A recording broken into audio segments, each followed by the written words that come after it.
Good morning, afternoon, and evening, everyone. Welcome to the Game Week 4 team selection video. I'm recording this on Thursday, the 12th of September in the morning, so we have yet to have any press conferences from any of the Premier League managers. What we do know from the international break in terms of injuries are that Odegaard and Ake have suffered injuries. We don't know how long they're going to be out. The Odegaard one is obviously more pertinent to us as although not many people own Odegaard, a lot of us own Saka, Havertz, and I think with Rice out, it obviously affects Arsenal's prospects in the immediate game week 5 fixture. So something we need to monitor, but the early news is it is going to be 3 to 4 game weeks out for Odegaard. So without further ado, let's jump right in. I know it's been a while since game week 3, but let's just look back there just to start with. I got 73 points in game week 3. Henderson 4, Robinson 4, Trent clean sheet. The midfield pretty much disappointed except the assist for Saka, who I think could have had more. He had two big chances, which he could have put away on another day. He could have matched Salah even. Haaland coming through with the captaincy 34, Isak with 9, Muniz disappointed with 2. On thin ice, but unfortunately, I don't really have a transfer I can dedicate to shipping Muniz out because it's all different now, right? Earlier, if I was going to wildcard in game week 6, I would have decided that, yeah, I can use transfers now because anyway my transfers will be reset to 0 after the wildcard. But now that's a game changer. I'd like to have as many transfers as possible the week when I exit the wildcard. Now let's have a look at the upcoming game week. That's game week 4. We have the odds here as always from Rob T on Twitter. That's Rob T FPL. Now let's just look at some of the matchups over here where we think to see the most goals. Manchester United 1.95, Palace 2, Liverpool, Villa, Arsenal, City, and Brighton. I think let's look at the next slide, makes it a bit more clear. Yep. Right over here on top, City are projected to score 2.95 goals against Brentford, while Liverpool has only 2.8 against Forest. I would expect it potentially the reverse, but that's how the bookies are seeing it right now. Maybe a slight downgrade. Although you would have to think that Forest is a better fixture than Brentford. Brentford usually turn up, but I think most of us are going to be going for Haaland captaincy, just based on the back of two hat-tricks. In any home game, you have to think Haaland is an easy captain choice. There's no reason never to captain Haaland in a home fixture. The other one, obviously, over here, apart from Man City and Liverpool, is a Brighton game. Brighton obviously hold a big appeal. Sorry about that. Yeah, and you look at Villa as well. Villa with 2.15 at home to Everton. So the likes of us holding Rodgers should look to get some benefit over here. Palace with 2, then with Chelsea, Manchester United with the usual stuff. The clean sheet odds, City right on top. I think Rico Lewis might play this game. If you have him, definitely look to start him. Liverpool, obviously, Trent and Robertson, good plays. For Brighton defenders, Villa. I'm hoping to get something from Munoz this week at 36% clean sheet odds, but you never really know with how Palace have been this season. Now, this is where the odds cleaned up a little bit because the earlier bookies odds, what you're going to see, they always factor margins in as well. So this is pure win, draw, loss percentage, and this is also useful for those of you who play our sleeper PickEm league in terms of predicting results. Manchester United at 56%, you'd expect that to be a little bit higher given how poor Southampton have been, but obviously Manchester United have not been great as well. Brighton at 72% is one of the highest you'll see for one of their home games this season, very likely. Palace at 60, Liverpool, City, and Villa, as we saw. So I would say that pretty much 5 home bankers this week, and as far as possible, you'd want to load up players in these games. Newcastle also, I think, will enhance a little bit from 46% with the news that we have that Mosquera is potentially injured, which leaves Wolves a little bit short at the back. They had switched to a back 3 last game. They might have to change that again or put somebody else back in defense. But again, the odds here, there's no reason not to captain Haaland again at 84% to City win. Now let's just have a look at some of the fixture difficulty. This is important for those of you guys who are on a wildcard, and I think in general, just to have a look at the difficulty the teams are going to be, I mean, it's a repetition, sorry, at the ease of the fixtures. Ipswich right on top, but again, you're only going to be going for Leif Davis.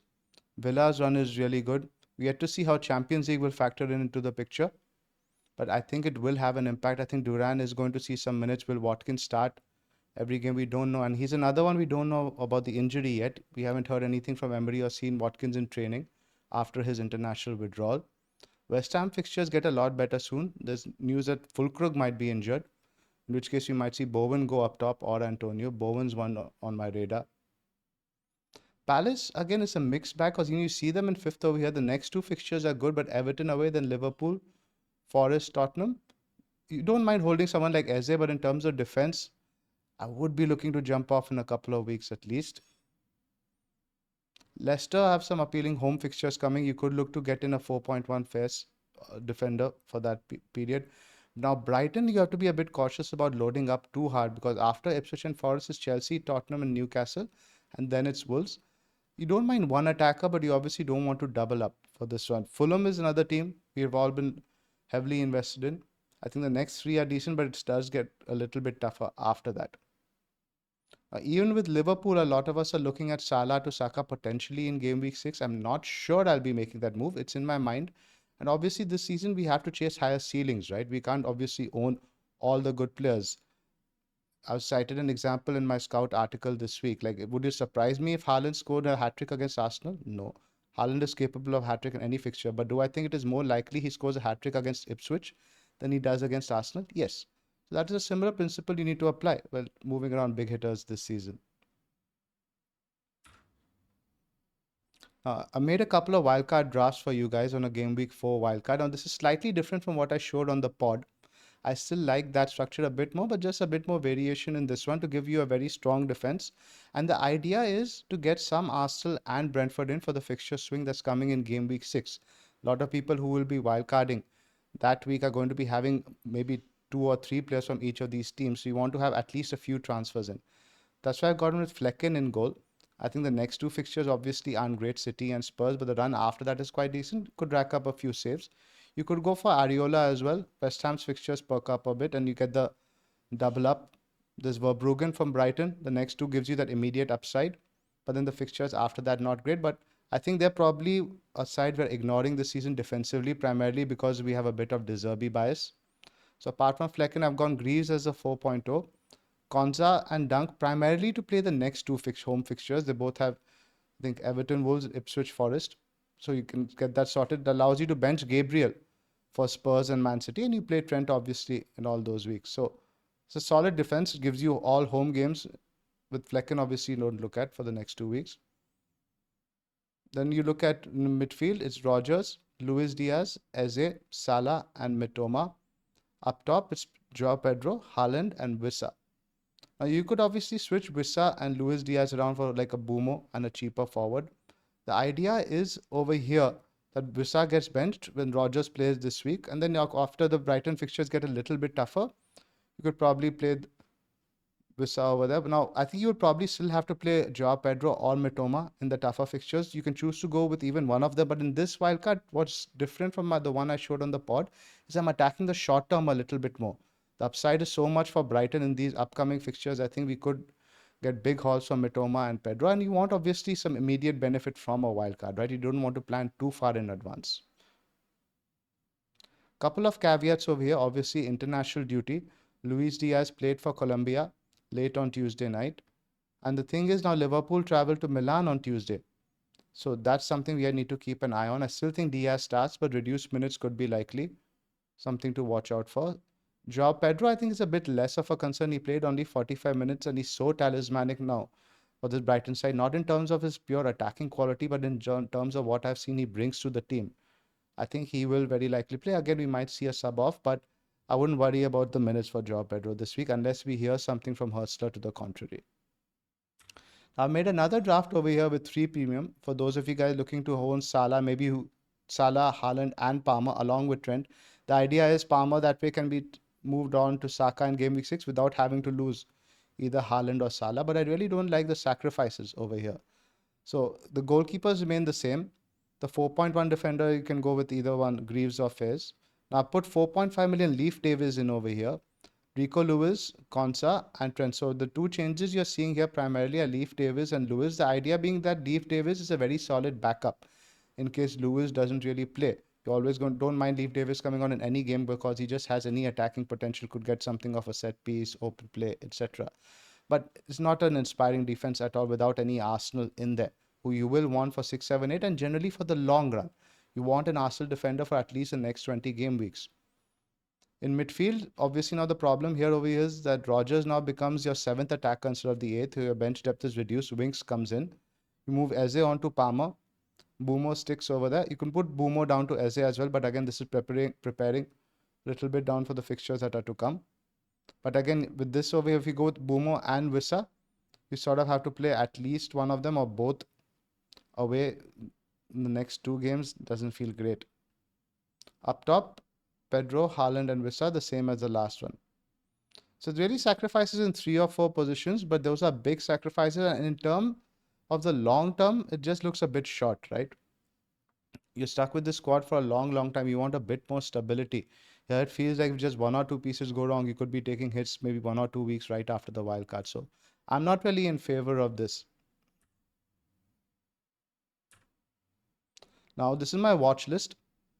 Excuse the way the images are loading up, it's just how that I've not done it very well. But the idea behind this watch list is it's a recommendation of players who you should buy this week in each position.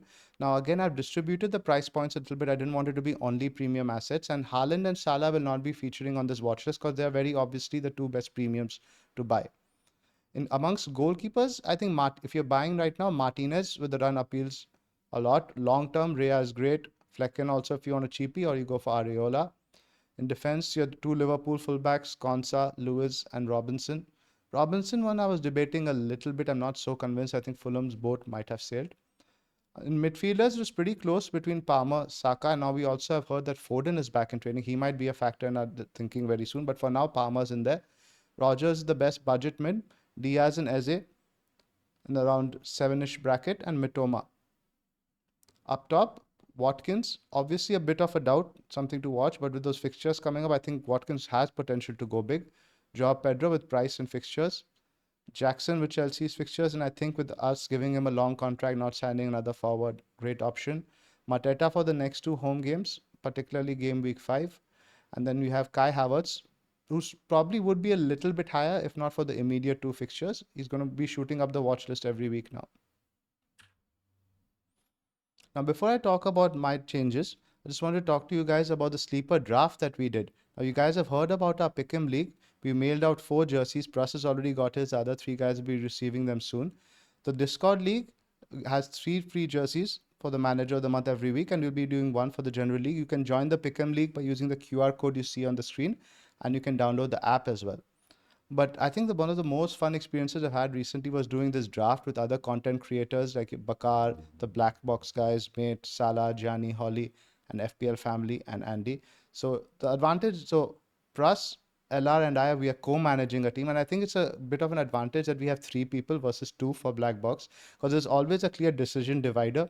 It's going to be quite complicated when 2 people have differing opinions and 2 guys have to manage the team. So what we did over here, our draft picks had only 1 minute to choose between them. So there's a lot of panic players we had on our watch list, 4 or 5 of them being picked up by somebody else. We got to some panic picks in there.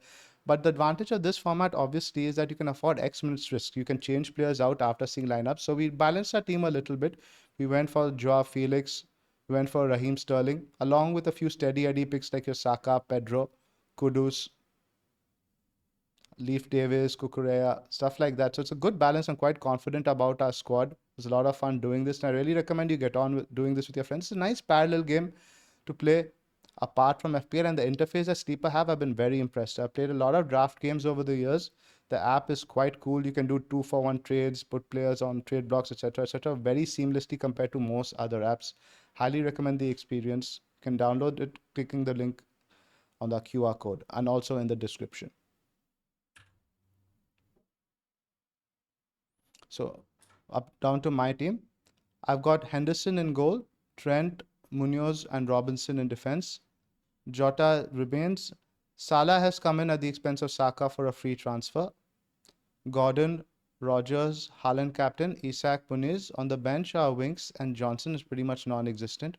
I did benchmark myself against the wildcard team we looked at earlier and other wildcard teams, and I think I'm all right for the next 2 weeks. I'm getting like 9 home games this week with the 2 away guys, Gordon and Isak, against Wolves, who have potentially lost a centre back. So I am going to hold off for a little bit. The one player I'm afraid of not owning this week is Eze. I think he could go really big against Leicester. There's huge haul potential there, but I don't fancy moving Gordon to him for a hit, especially now that I've already swallowed the price drop on Gordon. So this is what I'll be sticking with. I don't think there will be any further changes unless there are any injury news on curveballs we see in press conferences. That's it for this week's video. It's a bit shorter than usual. We'll be back with the pod today evening, and I hope to do a deadline stream. I'll be confirming that tomorrow. Thanks for joining us.